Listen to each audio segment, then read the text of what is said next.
俺の父さんはヒーローだった。父さんは俺が生まれるまでの後。なあ、さお前集会で喋ってたでしょ。倉本針と喋ってた3年がいるって。そいつ関わるとヤバいんだって。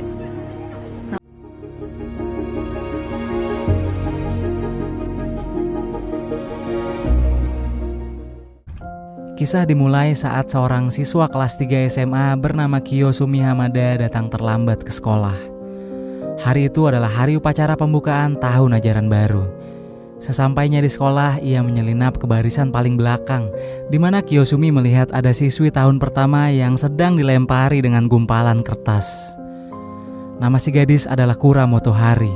Setelah upacara selesai, Kiyosumi mendekatinya dengan maksud ingin menenangkannya. Namun Hari malah merespon dengan berteriak histeris, sehingga membuat suasana menjadi canggung. Saat jam istirahat, seorang siswi kelas 1 lainnya bernama Ozaki datang ke kelas Kiyosumi. Ia bilang bahwa Kiyosumi kini menjadi pembicaraan para murid-murid di kelas 1. Hal ini karena tadi Kiyosumi telah membela gadis yang selalu menjadi sasaran perundungan oleh teman-teman sekelasnya. Mereka menganggap Hari pantas untuk dibuli karena sikapnya yang aneh dan wajahnya yang selalu ditutupi rambut. Ternyata informasi itu terbukti benar. Ketika Kiyosumi mengunjungi kelas Hari, dia melihat beberapa siswa di kelas itu tengah menindas Hari. Bahkan salah satu pengganggu sampai menendang mejanya. Sementara Hari sendiri hanya bisa menatap ketakutan sambil menutupi wajahnya dengan rambutnya. Namun para pengganggu itu berhenti mengganggunya ketika Kiyosumi memasuki kelas Hari untuk mengembalikan meja adik kelasnya itu ke tempatnya. Di jam pulang sekolah, saat Kiyosumi berjalan di koridor sekolah, ia melihat sebuah sepatu tergeletak di luar loker. Ternyata sepatu itu adalah milik Hari. Kiyosumi memungut dan mengembalikannya ke loker sepatu Hari. Setiap pulang sekolah, hal yang sama terus terjadi. Kiyosumi selalu meletakkan kembali sepatunya ke dalam loker, serta mengganti nemtek di loker Hari dengan yang baru. Pada suatu sore, Kiyosumi berkumpul dengan teman-teman sekelasnya di sebuah kafe. Kiyosumi adalah siswa yang memiliki banyak teman, baik cowok maupun cewek. Dan saat ini teman-teman perempuannya sedang mendiskusikan perilaku siswa kelas 1 yang berani menggunakan toilet wanita di sekolah sebagai tempat berkumpul mereka. Selesai makan di kafe, Kiyosumi gak langsung pulang. Ia ingin memastikan kebenaran cerita teman-temannya. Dia pun bergegas kembali ke sekolah, melihat toilet wanita. Walaupun tak ada satu orang pun di sana dan pintu toilet tertutup rapat, tetapi Kiyosumi mencoba masuk.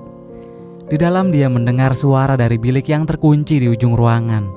Ketika mengintip dari atas, dia menemukan Hari yang pakaiannya basah kuyup dan tubuhnya tengah menggigil kedinginan.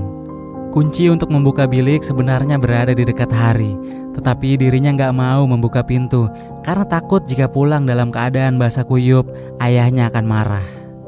Setelah Kiyosumi membujuknya, Hari akhirnya membukakan pintu.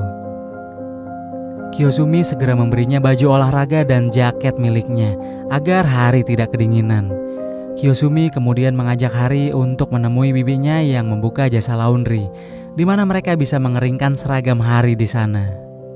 Bibi Kiyosumi merasa kasihan setelah mendengar apa yang terjadi pada Hari. Sambil menunggu seragamnya kering, Kiyosumi mengundang Hari ke rumahnya untuk memasak sup instan panas yang dapat menghangatkan tubuh Hari. Dari situ Kiyosumi jadi tahu siapa Hari sebenarnya. Ia hanya gadis remaja biasa yang sangat cerewet saat berbicara. Hari berterima kasih kepada Kiyosumi yang selalu datang membantunya. Ia minta diajarkan bagaimana caranya menjadi orang yang pemberani. Kiyosumi memberinya tips, yaitu Hari gak boleh menutupi wajahnya dengan rambutnya. Dengan begitu orang lain tidak akan menganggapnya aneh. Apalagi menurut Kiyosumi, Hari terlihat kawaii saat rambutnya ditata dengan rapih. 1 jam berlalu, mereka kembali ke tempat bibi Kiyosumi untuk mengambil seragam yang telah dikeringkan. Setelah itu Kiyosumi mengantar Hari pulang dengan berjalan kaki. Di sepanjang jalan, Hari bercerita tentang keluarganya. Ternyata ibunya pergi ketika Hari masih kecil, dan sejak itu Hari tinggal bersama ayah dan neneknya. Hari beranggapan bahwa ibunya pergi karena diculik oleh UFO. Setelah mendengar cerita Hari, Kiyozumi berjanji akan membantu kapanpun Hari membutuhkannya dan akan berperan sebagai pahlawan untuk Hari. Kiyozumi memang pria baik hati. Dia juga terobsesi dengan pahlawan dan ingin menjadi pahlawan. Karena itu ia tak segan-segan memperagakan pose superhero di depan Hari. Melihat tingkah konyol Kiyozumi, Hari tak kuasa menahan tawa. Dan tawa Hari membuat Kiyozumi semakin menyukainya. Ia berharap bisa selalu melihat tawa itu. Di hari berikutnya ketika Kiyozumi bersiap-siap pergi ke sekolah, bibinya datang ke rumah Kiyozumi dan menitipkan kue kacang untuk Hari. Saat Hari melepas seragam basahnya kemarin, bibi Kiyozumi melihat memar di tubuhnya dan hal itu membuatnya semakin kasihan pada Hari. Kiyozumi kemudian membawa kue kacang tersebut lalu menunggu Hari di jembatan. Setelah mereka bertemu, Kiyozumi memberikan kue kacang itu kepadanya. Sore itu di sekolah, di ruang kelasnya, Kiyozumi melihat Hari dibully lagi oleh siswa laki-laki. Meskipun teman sekelasnya Ozaki berusaha membela Hari, namun mereka masih tetap digertak. Bocah-bocah itu bahkan melemparkan kue kacang yang diberikan bibi Kiyozumi. Hari mencoba melawan. Saat dia mengingat janjinya kepada Kiyozumi untuk menjadi berani, sayangnya keberaniannya masih belum cukup. Beruntung Kiyozumi datang untuk melindungi Hari.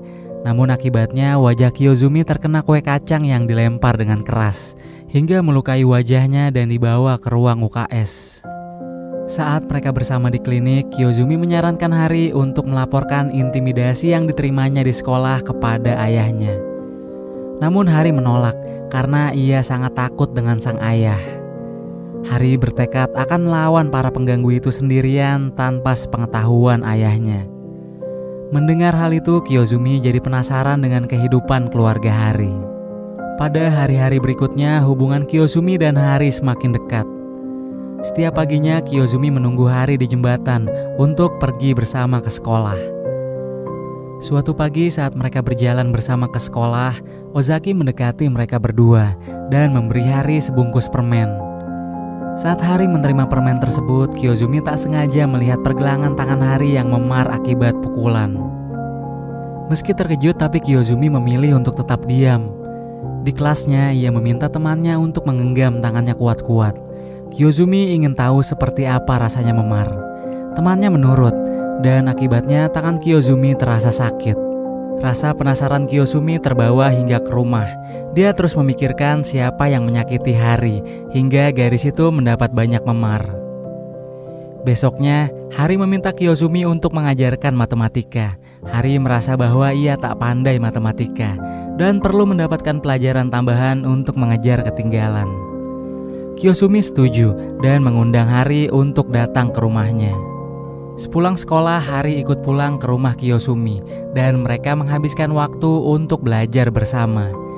Ibu Kiyozumi yang melihat anaknya bersama seorang gadis terlihat sangat senang karena ini adalah pertama kalinya Kiyozumi mengajak seorang gadis datang ke rumah.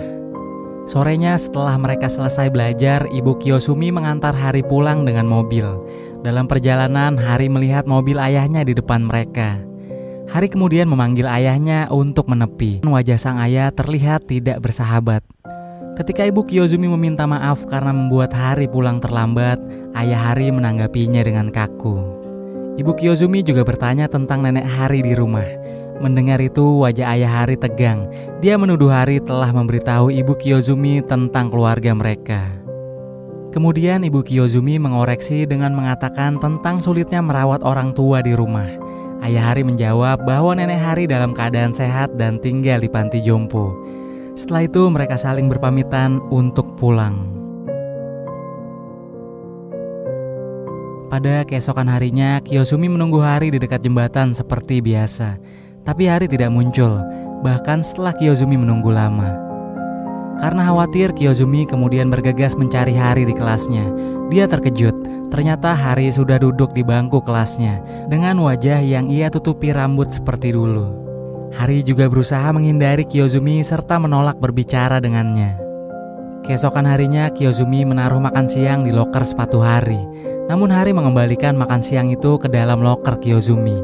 Menyadari Kiyozumi melihat apa yang dia lakukan, Hari segera berlari keluar. Kiyozumi mengejarnya dan meminta Hari untuk menerima bekal makan siang itu karena itu dari bibinya. Hari tidak memberikan respon apapun dan langsung pergi. Kiyozumi sedih dengan perubahan Hari terhadapnya. Hari juga terlihat aneh lagi, seperti di awal tahun ajaran di mana dia selalu menutupi wajahnya. Di waktu sore, Kiyozumi datang ke rumah Hari dan memanggilnya dari luar rumah. Tapi karena tidak ada yang menyambutnya, akhirnya ia pulang dengan perasaan kecewa. Ketika Kiyozumi sedang belajar di kamarnya saat malam, dia mendengar suara wanita memanggilnya. Ternyata itu suara Hari yang sedang berdiri di luar rumah Kiyozumi. Hari datang untuk memberi peringatan bahwa Kiyozumi dan ibunya dalam bahaya.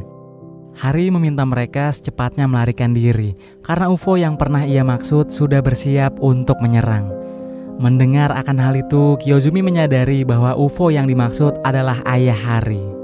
Kemudian Kiyozumi menyalakan lampu teras dan sangat terkejut saat melihat wajah Hari yang penuh dengan lebam. Hari menjelaskan bahwa ayahnya adalah seorang psikopat. Ayahnya meminta alamat Kiyozumi, tapi Hari memberinya alamat palsu. Dia kemudian melarikan diri ke rumah Kiyozumi untuk memastikan Kiyozumi aman dan tidak terluka karena khawatir sang ayah telah menemukan rumahnya. Di sisi lain, Kiyozumi merasa bangga karena Hari telah menjadi kuat. Mereka bertekad untuk menjatuhkan UFO itu bersama-sama. Setelah itu Hari berteriak bahwa dia tidak akan kalah. Kemudian dia jatuh lemas di depan Kiyozumi. Sambil menangis, Hari mengatakan kejadian yang menimpa neneknya, bahwa sang nenek telah dibunuh oleh ayahnya. Jenazah neneknya dimasukkan ke dalam koper dan dibuang ke danau. Mendengar itu, Kiyozumi hanya bisa memeluknya sambil menenangkannya. Di tengah malam mereka pergi bersama dengan sepeda ke danau, di mana Kiyozumi kemudian mencari koper yang ditenggelamkan ayah Hari. Setelah lama melakukan pencarian, akhirnya Kiyozumi menemukan sebuah koper. Namun saat dibuka, koper itu kosong. Hari menduga koper itu dibawa ibunya saat ibunya meninggalkan Hari. Di dalam koper itu dia menemukan anting-anting yang dipakai ibunya. Hari berteriak histeris. Ternyata ibunya telah meninggal dengan cara yang sama seperti neneknya dan ditenggelamkan di danau oleh ayahnya. Mereka segera memanggil polisi untuk menangkap ayah Hari. Kemudian keduanya pergi ke rumah Hari.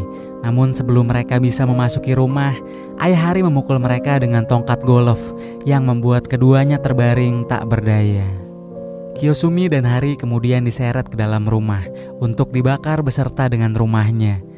Tak ada yang bisa dilakukan Kiyozumi kecuali menangis karena tidak bisa melindungi Hari. Namun Hari kemudian membalas dengan mengacungkan jarinya ke atas, menandakan bahwa Hari bertekad akan mengalahkan UFO tersebut. Setelah itu Hari melemparkan anting-anting ibunya untuk mengalihkan perhatian ayahnya. Kemudian Hari bangkit dan mengambil tongkat golf untuk memukul ayahnya.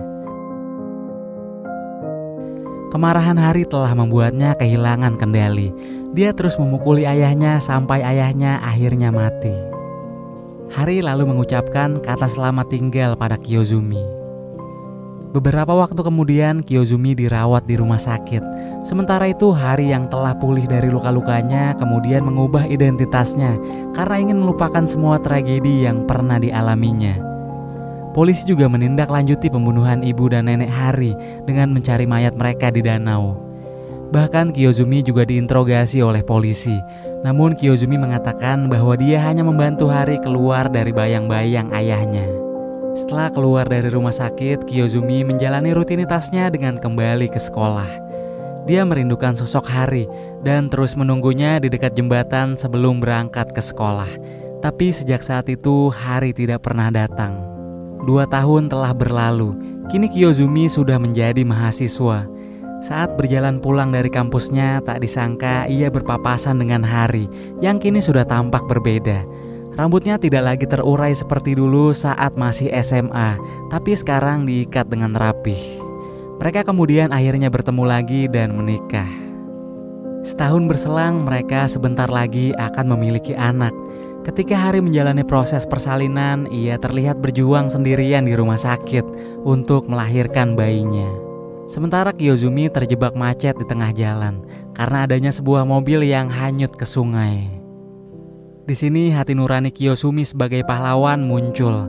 Tanpa pikir panjang, ia melompat ke sungai untuk menyelamatkan korban yang tenggelam.